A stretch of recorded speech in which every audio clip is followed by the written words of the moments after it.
Now on CoastTV News. Beach bans. I just think it would be better to not allow it to be at the beach. Lewes considers regulations for canopies, kayaks, and cannabis on 2 beaches. Rule breakers in Ocean City. You learn to deal with it when you live here and work around it. OC police respond to a surge in violations. Freedom to read. I think it's a good bill. Delaware creates a standard to prevent book removals based on politics or religion. This is CoastTV News at 6. Possible new summer beach rules in Lewes. Good evening. I'm Madeline Overturf. And I'm Charlie Saketis. Welcome to our News at 6. We begin tonight with new beach rules in the early stages in Lewes. One of those rules would ban canopies. They're a popular option for shade. You can see circles on your screen pointing out canopies that have been up at Lewes beaches. Coast TV News reporter Brandon Ferguson joins us live there. Brandon, today was the first step in addressing a number of issues on the beach. Maddie, the Lewes committee tackled a lot of topics today. Rules for kayaks and canoes out in the water. And back here on the beach, those canopies like you mentioned, also using marijuana on the beach as well. Enjoying a nice day on the beaches of Lewes. Could be governed by a new set of rules, but only for Johnnie Walker Beach and Savannah Beach. This area on your screen is what the Lewes Ordinance Review Ad Hoc Committee calls the restrictive area. That's where these rules would apply. Of these rules you see on your screen now, it's the ban on canopies that caught local Tricia Dimitri's attention. I don't think that that's fair. Especially the canopies. You know, the families want to have the canopies up for their children and have a good time, have a little bit of shade, you know, while they're out here on the beach. Canoes and kayaks would also be banned in that restrictive area. And just like tobacco, which is already a no-no, marijuana use would be banned on the beach. No, I just think it would be better to not allow it to be at the beach in a public family setting. None of this has been decided yet, but if these rules are adopted, they would only apply from May 1st to September 30th. Committee members say they will revisit these rules once minor drafting issues are first addressed and explained by the Lewes Parks and Recreation Commission. Live in Lewes, Brandon Ferguson, Coast TV News. In June, Ocean City banned big tents. Baby tents, those are still allowed, but all other tents and unattended canopies set up before 10 a.m., they're banned. The rules also require at least 3 feet of space between canopies. And along the Delaware coast, all tents except for small baby tents no larger than 36 inches are banned in Dewey Beach. Canopies are still allowed, but they must be placed behind lifeguard stands. In Rehoboth, beach tents and canopies banned. And in Bethany, a lot of restrictions there. No tents, canopies, tarps, or cabanas allowed. Delaware libraries are in the spotlight today as Governor Matt Myers signs the Freedom to Read Act into law. The bill sets a statewide standard for how libraries choose the books on their shelves. Coast TV News anchor Christina DeRobertis is in our newsroom. Christina, the new law requires public and school libraries to get written policies. Yes, Charlie, and those policies will have to make sure that books cannot be banned due to personal, religious, or political beliefs. None of those. And we did hear mixed opinions throughout Sussex County on all of this today. Some library staff saying the law is a relief for them, giving them clear guidelines when books are challenged, with the creation of a statewide committee to review those cases. But that is exactly why others tell us they're opposed to the law, saying it shifts too much control away from local libraries and communities. Makes you always wonder what is going on behind the scenes and why this legislation is run. It's because somebody else wants to be in control and doesn't want local control. Because the pressure isn't on us to decide, well, should we not have this book here? Or should we not have this book? Is this the reason? Is that the reason? And as I mentioned, books can still be challenged, but the books will have to remain on library shelves until a final decision is made. Back to you. With all that in mind, let's go to our Coast TV poll. We want to know your biggest concern with removing books. Let's take a look at the updated results. 76%, that's gone up just a little bit. say censorship is their biggest concern. 20% say harm to kids. 3% say biased decisions, and 1% say misinformation. If you haven't voted yet, you can still do that at CoastTV.com or use our mobile app. And we will show you updated results on Coast TV News at 11. We're taking a live look into Ocean City right now as we check in with our First Alert Chief Meteorologist, Paul Williams. Paul, I see some cloud cover there. And we have some rain on the way and some very feisty winds that are going to accompany it. That's why we're looking out for a yellow alert night for Tuesday. But in Rehoboth right now, we're still relatively calm, very cloudy, lots of moisture, and we will continue the influx of additional moisture for the rest of this evening. Now, we will stick into the upper 60s. Because of the thick cloud cover, we're not going to see much movement with the temperatures for tonight as we prepare for that chance of rain and those winds. Temperatures just down slightly from where we were just yesterday, but look at these winds coming out of the northeast at about 25 to 31 mile per hour gusts down in Ocean City. But we have wind advisory in effect for Chincoteague, and then we have the high surf advisory that's in effect for Worcester, and for the coast we have rip current statement that's active until 8 o'clock for just about all of Sussex, and now we're concerned about the possibility of widespread coastal flooding. But even with that being the case, we do have active concerns for very gusty winds along the coastal region, and we have concerns with inland winds. So a combination of the winds and the rain, that's going to make it a little bit sticky for us throughout the rest of the next few days. Here's our expectation for the rest of the night. Notice how the winds are going to start picking up momentum as the temperatures slowly sink into the 60s, Maddie. Paul, thank you. According to Ocean City Police, city citations more than doubled when you compare the month of August to last year. Coast TV News reporter Kevin Zapay is live there. Kevin, police say from smoking on the boardwalk to walking dogs in Ocean City when you can't, well, that's gone up. Maddie, among those violations are traffic stops, which went up significantly compared to last August. Take a look at your screens right now. When compared to last August, traffic stops increased from 680 to 793. Police say it's due to the increase in electric scooters in town. And for city ordinance citations, it's even more substantial, rising from 143 to 323. That's more than doubled compared to last August. Deputy Communications Manager Ashley Miller says there are several reasons why. This year, we have the new tent ordinance for out on the beach. So we had a bunch of calls related to that, and right now we're really pressing education. We also saw a lot of dogs on the boardwalk, which right now we're still in that time frame that dogs unfortunately cannot be up on the boardwalk. So our public safety officers were up there addressing that along with our smoking ordinance violation. So it doesn't always mean somebody got a citation. That number is just for calls for service, so that means our officers responded out to one of those ordinances. As for those electric scooters, the state manages these roads, which means the town will have to work with the state to see if they could add any rules regarding these electric scooters. I'm Kevin Zapay, live in Ocean City, Coast TV News. Weapon detectors are now set up in the 2 high schools in the Indian River School District. Indian River says weapon detector systems started being implemented last year at sporting events. Now, when students get to school, they carry their backpacks through the detectors to start their day. The principal says they are there to help. So always ask questions. Find an adult. If there's something you're not sure about, I'd rather you ask an adult to get some clarity. Ask your teacher. Your teacher can then email an administrator. We care about kids. They are at the forefront of everything we do. And, that's the motto. Every student, every day. The superintendent says right now there are no plans to bring these detectors to the lower grades in Indian River School District. The man killed in a motorcycle crash on Saturday in Millsboro has been identified. Delaware State Police say 52-year-old Brian Irons of Pennsylvania was riding north on 113 near Centerview Boulevard when he failed to stop at a red light. The motorcycle then hit a car. Irons was thrown off his bike and died at the scene.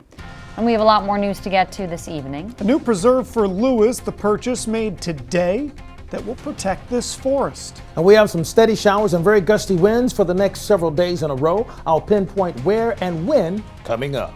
But first, a new school year is underway. We'll show you how Delaware is working to tackle a teacher shortage when we're back in just 60 seconds. This is Coast TV News at 6.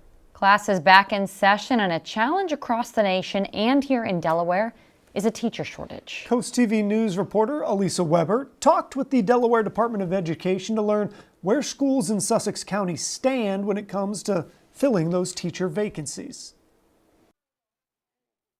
The 2025-2026 school year is underway, and many may be wondering how Delaware schools are doing after years of dealing with a teacher shortage. According to the Delaware Department of Education, as of August 15th, there are a total of 466 teacher openings in the state, 55 of those in Sussex County. The department says Delaware is making great progress in filling vacancies. We are seeing nationally that we are leading in this area. So post-pandemic, Delaware has grown its educator workforce more than any other state in the nation. So that's promising. But Dr. Michael Saylor, Chief of Staff with the Delaware Department of Education, says there's one area of education that needs the most help right now.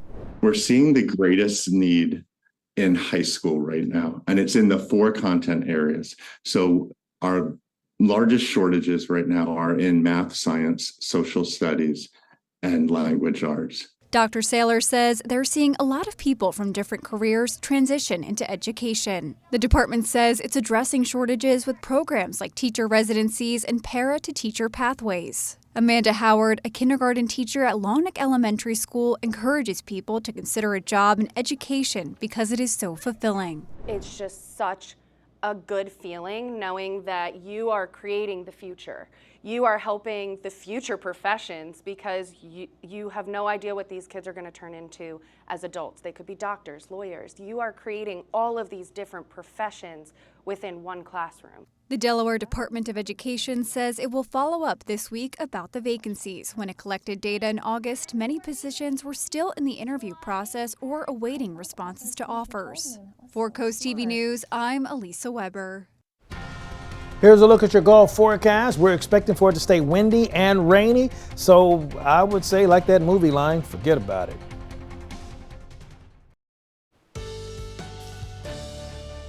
As we take a peek at Ocean City, we're very great with the skyline. The waters are a bit calm for right now, but I'm not expecting it to stay that way, becoming very choppy. We have concerns for rip currents as well as a possibility of some winds accelerating beyond 40 miles per hour. It's 71 degrees, not only in Milton, but also in Lewes and in Georgetown. 41 degrees right now in Laurel. We're holding at 70. Did I say 41? 71. If I said 41, I didn't mean that. Scratch that. Anyway, 71. We're looking at cloud cover staying limited for right now, but we're going to see increasing moisture throughout the rest of the evening time. Now, we do have a coastal flood advisory that was just issued by the National Weather Service. It's in light of the rain that we're expecting. We anticipate really getting some heavy downpours in some places, so this is probably going to stick around for a while. In addition to that, we had a previously issued rip current statement, which I was trying to refer to a little bit earlier.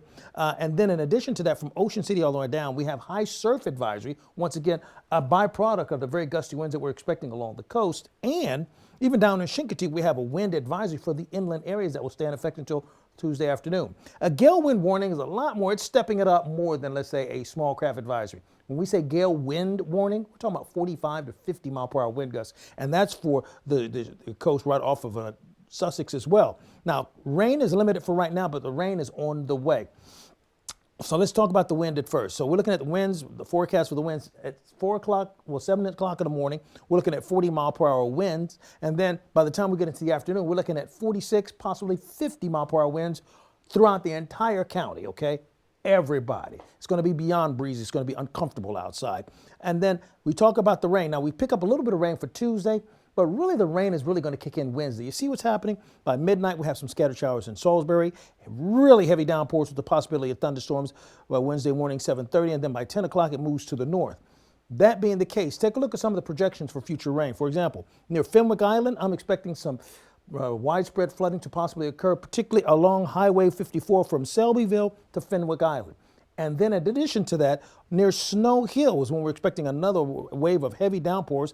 And the last projection until like Thursday morning after Wednesday's done is possibly 5.9 inches of rain. We'll see if that verifies, as they say in the meteorological circles. Here's a look at your 7-day forecast. So we are going to call for a yellow alert day for Tuesday night.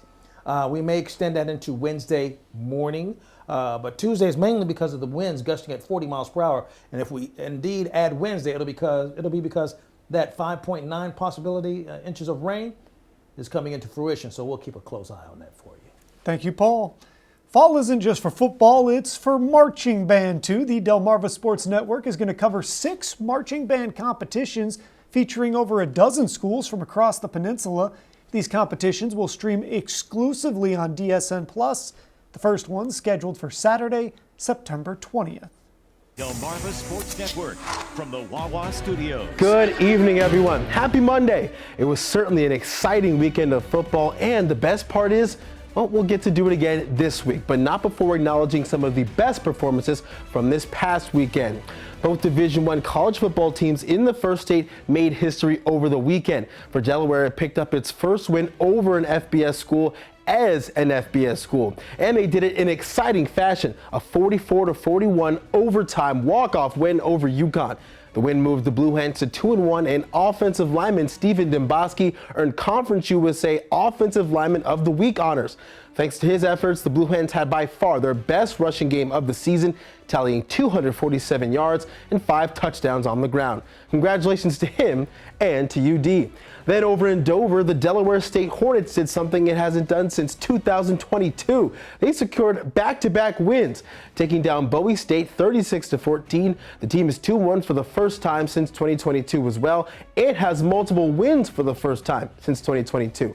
The last time Del State played Division II Bowie State, it suffered a 22-11 defeat, so first-year head coach Hassan Jackson cites this win as a sign of improvement for the program. The Hornets travel to St. Francis this week, looking to make it 3 straight wins. That'll do it for sports. Have a great night. Soaring Over the Shore is sponsored by Morse Roofing and Siding.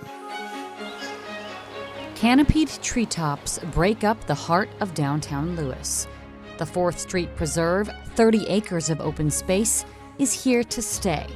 This parcel on 4th Street is the oldest deeded property in Lewes. After an $8 million fundraising campaign, including the Race for Open Space, this urban forest will remain for the community, with new trails and native plants on the way. It's a piece of peace and quiet in the heart of downtown Lewes. The 4th Street Preserve is officially owned by the City of Lewes. Thanks to $8 million of fundraising efforts by the Greater Lewes Foundation, the 30 acres of woods in downtown Lewes will not be built on. The settlement was today. Here's an image from that. The Greater Lewes Foundation and the City of Lewes will be working together to develop a plan for this preserve. We will come up with a final accepted master plan of the preserve. It'll be very passive recreational use, some trails, habitat preserve, hopefully some wetland area there. We're going to do a hydrology study initially. That'll be our first step, our first major step, and also removal of some invasive species. The City of Lewes will develop its plan within the next year. Let's look at Milford. We have a small smidgen of sunshine peeking out through the thick cloud cover, and we'll sink down to 68 degrees with increasing cloud cover by 10 o'clock. Keep up with your forecast. Oh, umbrella giveaway because it's going to be needed with this forecast. Jennifer Green of Rehoboth Beach, congratulations. Keep up with your forecast courtesy of our weather line. It's just a phone call away, sponsored by the law offices of Brockstedt, Mendalis, and Federico. And here's a look at your extended forecast. Yellow alert day for Tuesday because of the wind and the rain, and Wednesday's going to be pretty rainy as well, so keep that umbrella handy. Paul, thanks. And thanks for joining us here for Coast TV News at 6. For more news, more local weather, download our Coast TV News app. The NBC Nightly News is up next. And we'll see you later tonight for Coast TV News at 11. Have a great evening.